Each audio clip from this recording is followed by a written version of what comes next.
International B Licenza. These are mainly city circuits now. As long as it's not a main series. Well, so long as it's not part of the main series, I couldn't care less. Alright. Okay, this isn't really a city circuit, but still. Hyundai Coupe around the hairpin.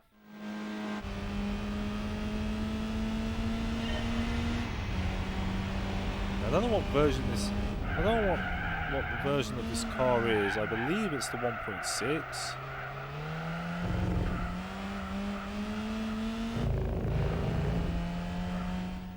That to get gold took me ages. It's because the traction control.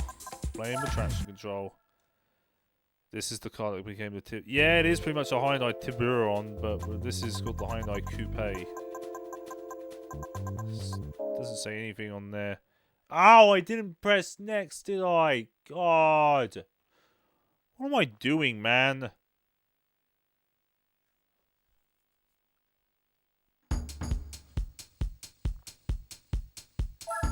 Yeah, there we go. Hyundai Coupe. Next up, a Mercedes SL, the R129. Bought in a meme head in 2014. Is a typical American saloon. So, piece of Nurburgring and an old Mercedes SL V8.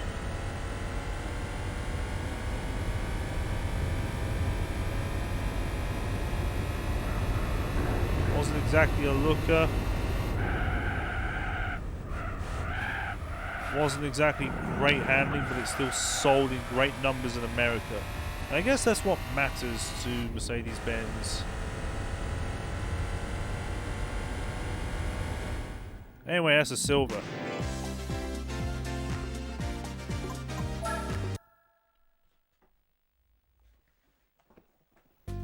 Just had to sit up for a second. Next.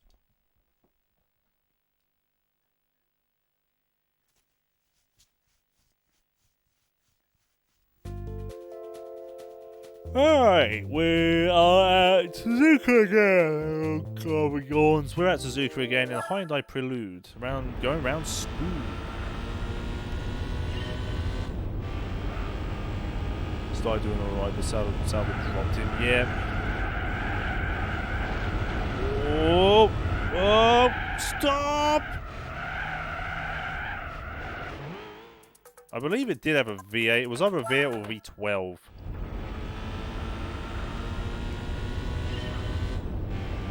That's what happens when you go on grass and brake. You slide.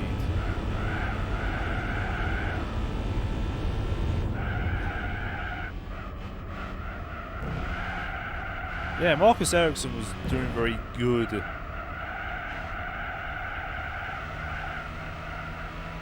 on, turn in.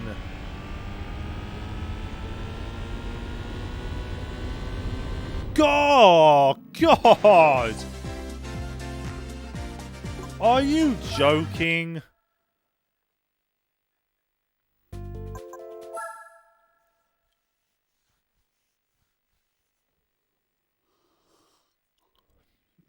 And was running 7th until we got Punterino'd. Yep. Next up, it's number 2 of this. We're in a Audi S4.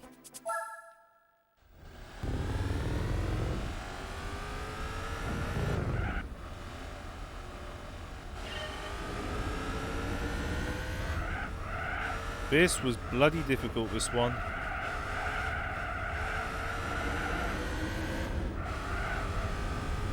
He might have been great in 2019. He might have actually went to Ferrari next year.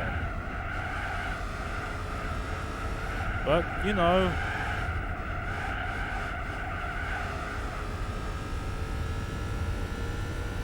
Silver again.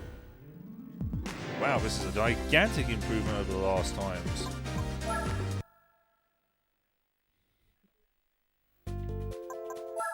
If his late 2018 season form was anything to go by, yeah. But now he's in IndyCar.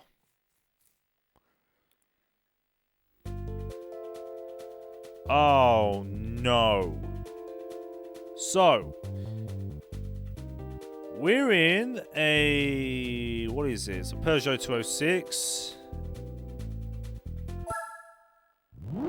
Take 2. I hit the pace car. Because apparently the pace car has worse brakes than a Peugeot.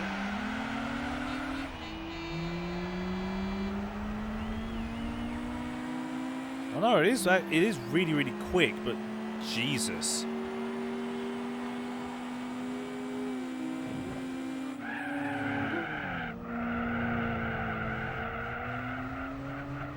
You would not have to drink. I need a drink, actually. That was close.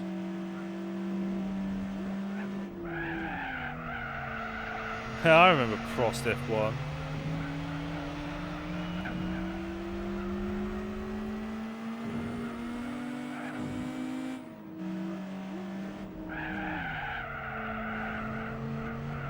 So many hairpins.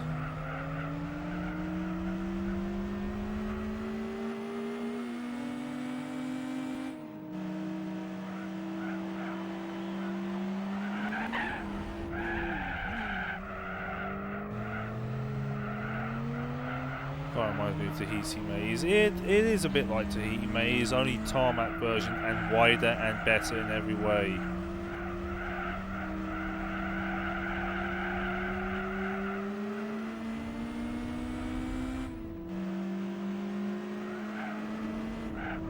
And broke up in the Prosts.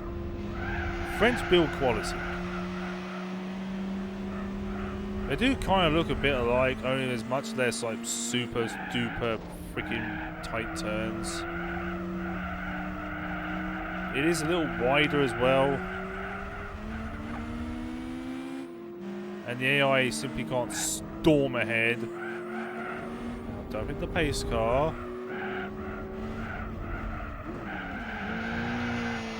God. But he almost got works on the deal.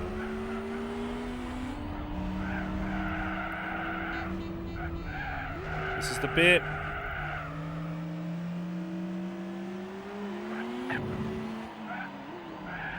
Special condition track. I would say wet Tsukuba for worst. The best one would have to be City Steam something. I can't remember what it's called.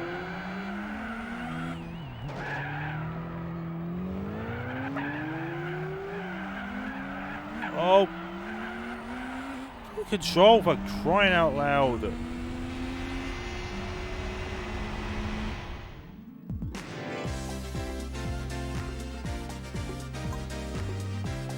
That's true, fanboy. That is very true. It is in the game.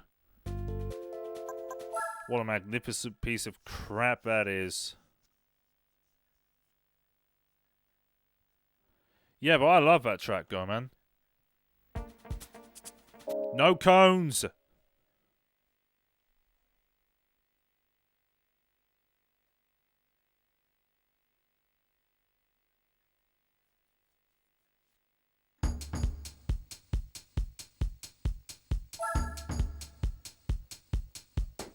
Oh, that's my phone. Also, oh, I was supposed to do that.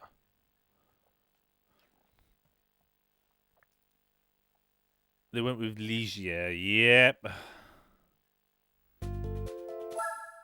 Take 6.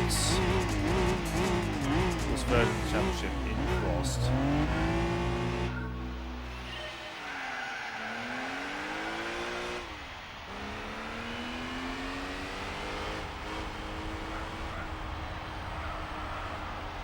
Look at it. The car refuses to handle.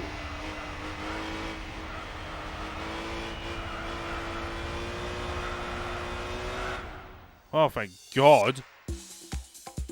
Only just about got a bronze. Worst idea they ever had. Absolutely hated these license tests sometimes. No way they made this difficult just for challenge. And this one is even worse. Take 2. Doing Canada in 1997 when his wrist suspension broke, which sent him straight into the concrete walls. Ironically, now calling it the wall. Well, actually, no, it's called the Wall of Champions way after Paris, actually.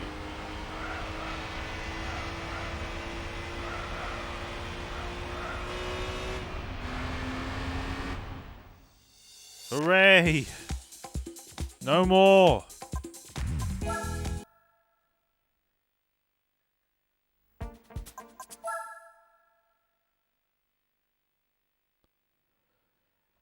Never races in Formula E ever again. Oof. Alright, now we're in a car that's famous for having the saying, it looks like a dog parking its breakfast. The car is a Crossfire.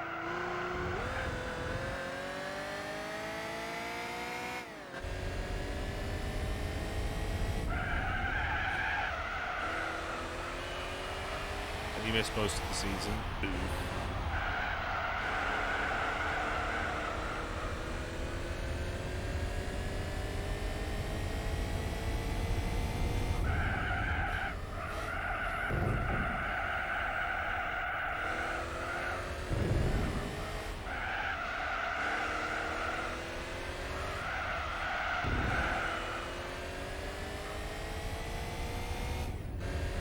We are. The season, which could have been great for Panis, ended way too early. Years.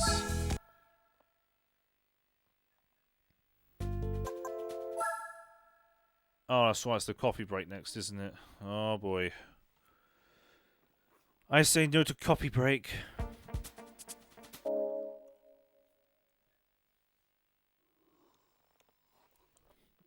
People were labeling an outsider for the championship.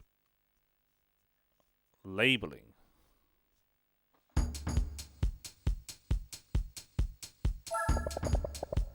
Next, so City Street Guy number 2. This is in Aria, and we're in a VW Bora 4Motion.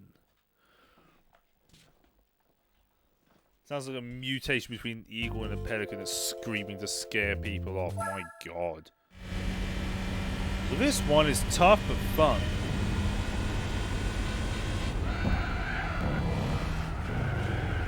Gotta make sure you don't bonk the front hard while trying to navigate the super tight streets of this ancient walled city.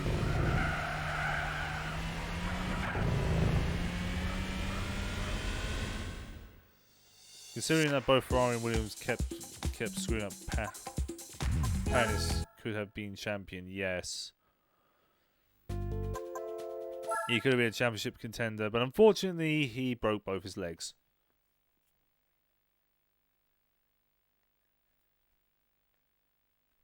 Anyway, next one lap guide. We're going around Hong Kong in an MG.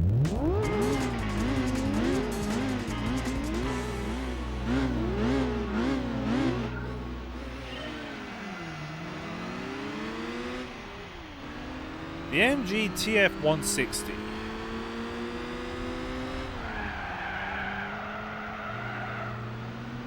Originally called the MGF, was then given a hideous makeover and was still considered girlish, garish, and more expensive than its rivals, and there was no reason for it.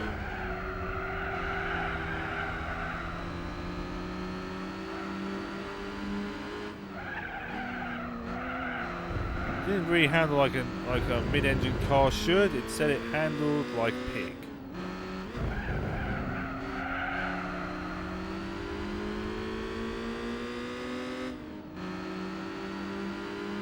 In alternative time, Panis won the 1997 championship. Alright, take it easy, Daniel. Thanks for joining.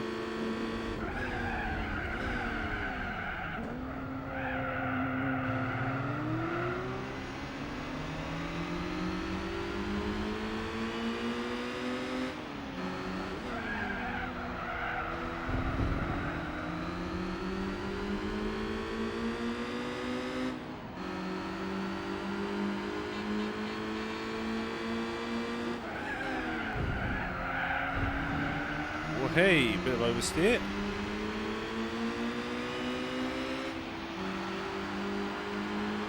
This makes me a happy man. We didn't mock MGs too much. They were just like sportier Rovers. But today's MGs, yeah, they deserve to be mocked to hell.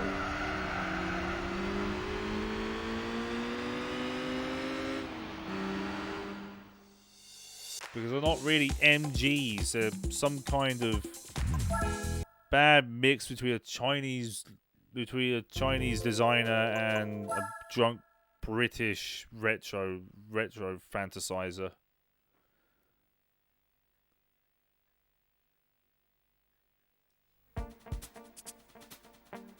Anyway, let's begin with competition dirt race number 1. We're in an Evo around Grand Canyon.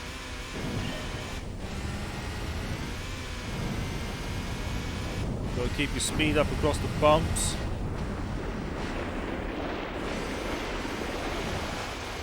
Got to keep it tight, otherwise you fail. Like I have.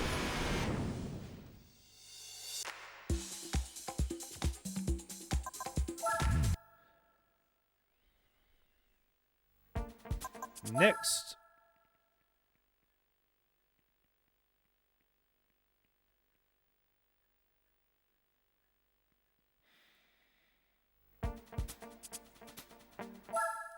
Alright, ice driving. This one's interesting. I believe we're in a Celica again.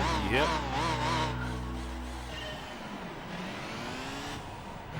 That one is easy, alright. Yeah, but I think I got a patch version of the game, so...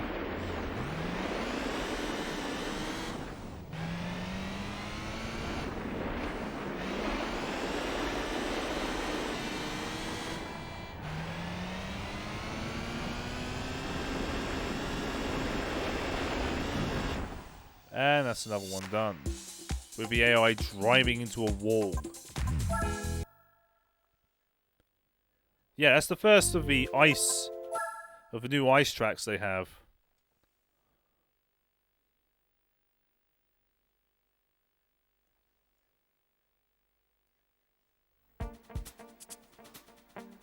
Next up, tackling undulating S-bends in a Ford Focus RS. The first one, actually.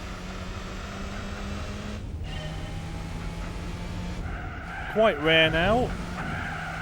These things, they're fast and they're quite expensive. I think one sold recently for about £12,500. Highly sought after classics, these Focus RSs. Mainly because they handled really well. They had a very good front differential, which...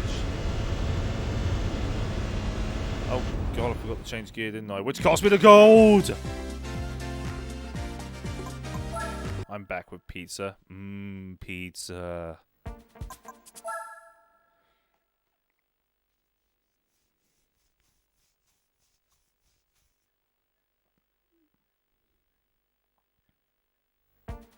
Next up, the Mercedes SL600.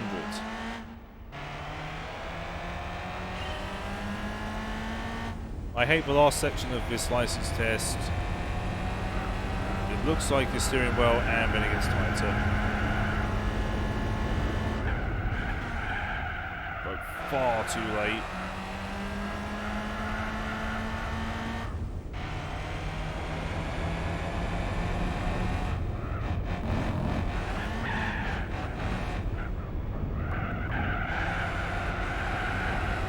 This bit again.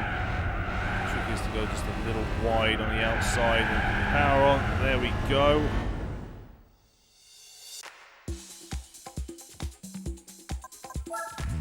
And now for the one lap of other things again. Oh god.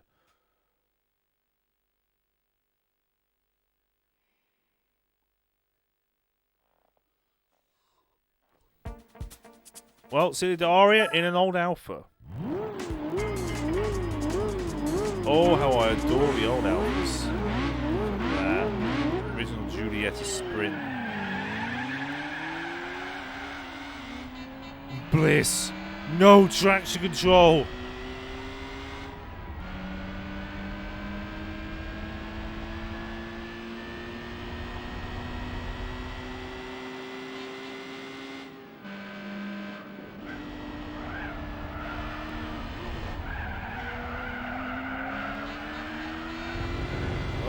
It definitely oversteers authentically.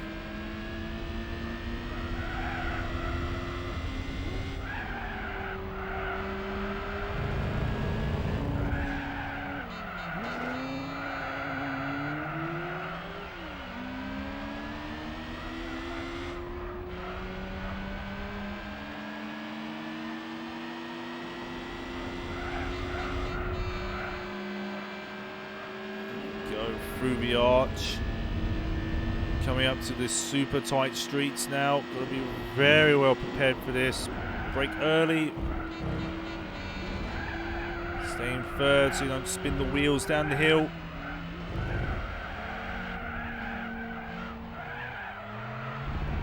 Three attempts. The first attempt so far.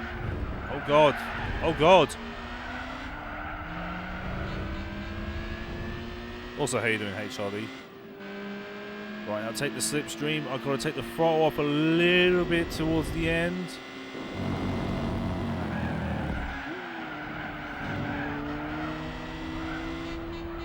Out of control 1x.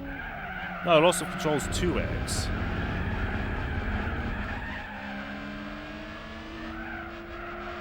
Oh, that was close.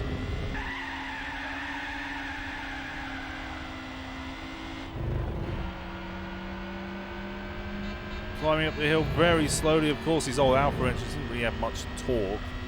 They were light as a feather, powerful, but they didn't have any torque at all.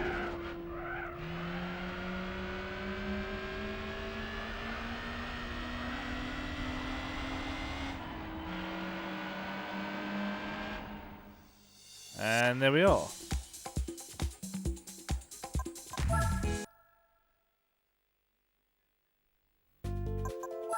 And now for the final piece. To the International B puzzle. Come on. There we go. The graduation test. We're in a Lotus Esprit V8. And it's this section again.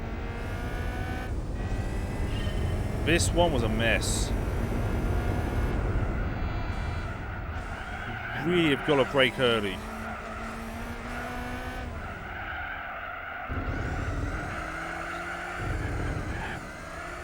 Oh, watch the arch.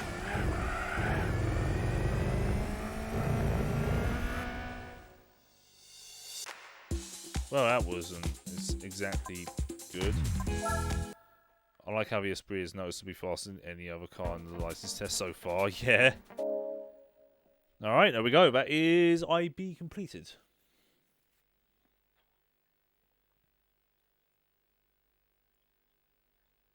Now, if it was like to load, there we go.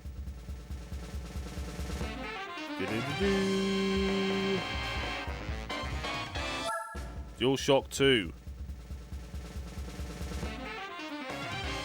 Look what I get. It's a car you can't drive. It's coming up to the year 2022 as well, and I'm pretty sure cars will never ever look like that, even in the next 100 years.